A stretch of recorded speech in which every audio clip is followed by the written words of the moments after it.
लोकतंत्र में एक एक वोट की कीमत क्या होती है, यह आपको 5 राज्यों में हुए चुनावी नतीजों में साफ दिख गया होगा।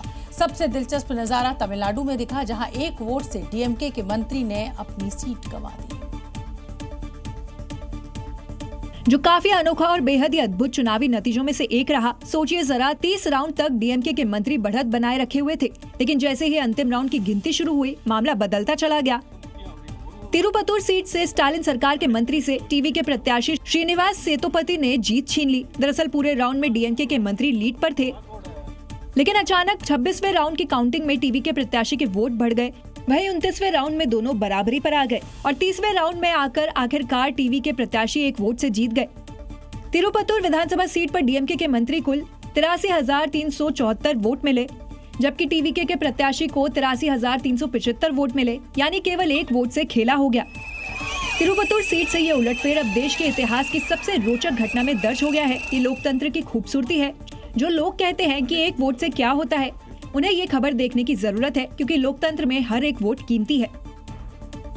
साउथ में विजय अब तीसरे सुपरस्टार बन गए हैं, जिन्हें अपने पहले चुनाव में जनता का दिल जीत लिया है। और इससे पहले एमजी रामचंद्रन ने 1977 में पहली बार तमिलनाडु विधानसभा चुनाव लड़ा था, तो उनकी पार्टी एआईएडीएमके ने 234 में से 130 सीटों पर ऐतिहासिक जीत दर्ज की थी। ये चुनाव आपातकाल के तुरंत बाद हुआ था। उसके बाद तेलुगु फिल्मों के सुपरस्टार एनटी रामाराव, जिन्हें लोग एनटीआर के नाम से भी जानते हैं, उन्होंने साल 1983 में अपनी पार्टी बनाकर चुनाव लड़ा और नतीजा टीडीपी ने 294 में से 199 सीटें जीतकर इतिहास रच दिया। ये ऐतिहासिक जीत थी, क्योंकि उन्होंने कांग्रेस के गढ़ को तोड़ते हुए महज 9 महीने के भीतर अपनी पार्टी को सत्ता में ला खड़ा किया था। अगली खबर का रुख करेंगे। चुनावी नतीजों ने आरजेडी के सपनों को पंख लगा दिए हैं। पटना से करीब 2,500 किलोमीटर दूर केरलम में आरजेडी के लालटेन जल गया है। पार्टी के उम्मीदवार पीके प्रवीण ने कुथुपरंबा सीट से जीत हासिल की है। आरजेडी की ये जीत इसलिए भी चर्चा में है, क्योंकि पार्टी की पहचान अब तक मुख्य तौर पर बिहार की राजनीति से जुड़ी रही है। आरजेडी के पीके प्रवीण ने इंडियन यूनियन मुस्लिम लीग यानी आईयूएमएल के उम्मीदवार को 1,286 वोटों से हराया। प्रवीण को कुल 70,448 वोट मिले।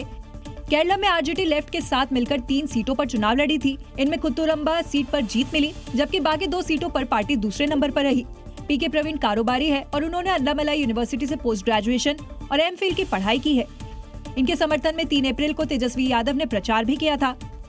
And I want to know the real issues of the Keralam people. So when we'll come into the power, RJD also can suggest the government. Keralam जैसे राज्य में आरजेडी की ये जीत प्रतीकात्मक रूप से अहम मानी जा रही है, क्योंकि इससे पार्टी को बिहार के बाहर भी अपनी मौजूदगी दिखाने का मौका मिला है।